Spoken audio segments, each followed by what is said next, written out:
And a real estate company of former U.S. President Donald Trump has been fined $1.6 million for tax crimes. A New York judge imposed that sentence just hours after the Trump Organization was found guilty of committing crimes, tax fraud, that is, and business records for 15 years.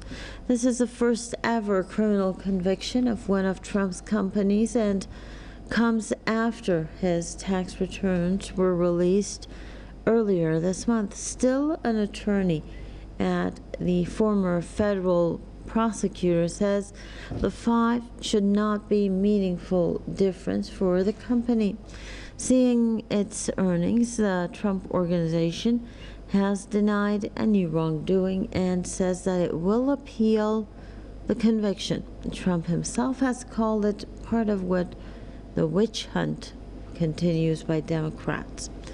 He also faces several other legal challenges as he heads for the runoff of presidential elections in 2024.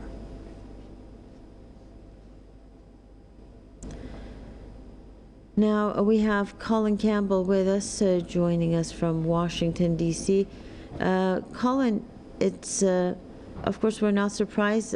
Donald Trump's tax was an issue even when he was a president and also during his election campaign. But as you heard in the news item, Trump himself has denied any wrongdoing. What do you think, who is right, who is wrong, and what do you think will happen to this organization? Does this hinder Trump's attempts to take part in the 2024 elections?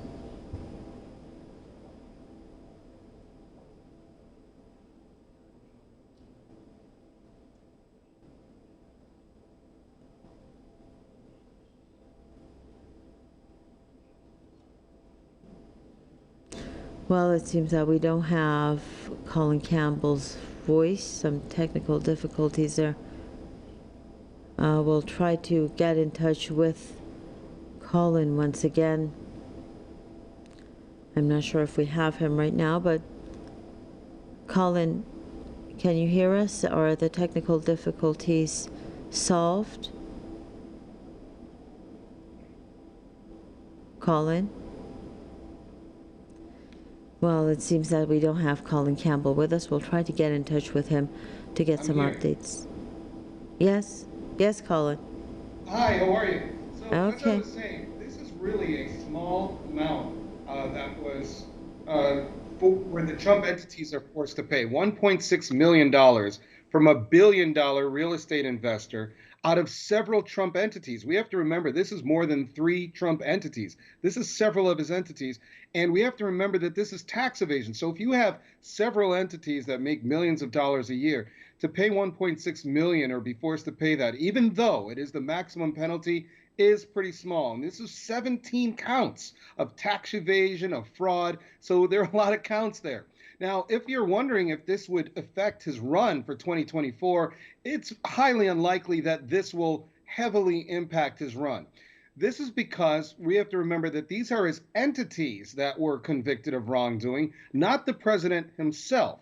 Even though one of his closest assistants, Alan Weisselberg, was sentenced earlier, or just a couple days ago, and ordered to pay $2 million on top of a 5-month fine. Weisselberg worked with prosecutors to implicate Trump's entities. Trump, in return, denied that Weisselberg worked with him and said that Weisselberg worked alone and that he went rogue, basically, and did all of this illegality on his own, which many people find hard to believe. If this is one of Trump's closest advisors, then, of course, the former president would have known about it. Legally, it's only the entities and companies that were found at fault, not the former president himself. So if he runs, which he already announced he would do, yes, people will question. Well, you had the conviction of your companies. Those companies were you were running something fraudulent through those companies. People may say that, but would it really affect him? Not amongst his followers. We've seen the former president do a lot of things that have swung from the right side of morality, and he seems to just keep going along. As we even wait for any prosecution or word coming from January 6th. That hasn't happened yet, and many people find it's going to be unlikely that we're going to hear anything about it. So, again, the president will continue to run for the presidency. I don't see this as being a big problem for him trying to run. So, Colin, what do you think is going to happen? He said that he has denied any wrongdoing. Do you think that this ruling will be revoked? No, I think the ruling will stand. I think, again, this is just a slap on the wrist, considering that these are multi-million dollar companies, that you have the former president who says he's a millionaire himself. I think that for this to all go away and actually put the story behind them, this will be paid off. $1.6 million is probably a very small amount to someone like a billionaire, and to companies that don't that have millions of dollars a piece.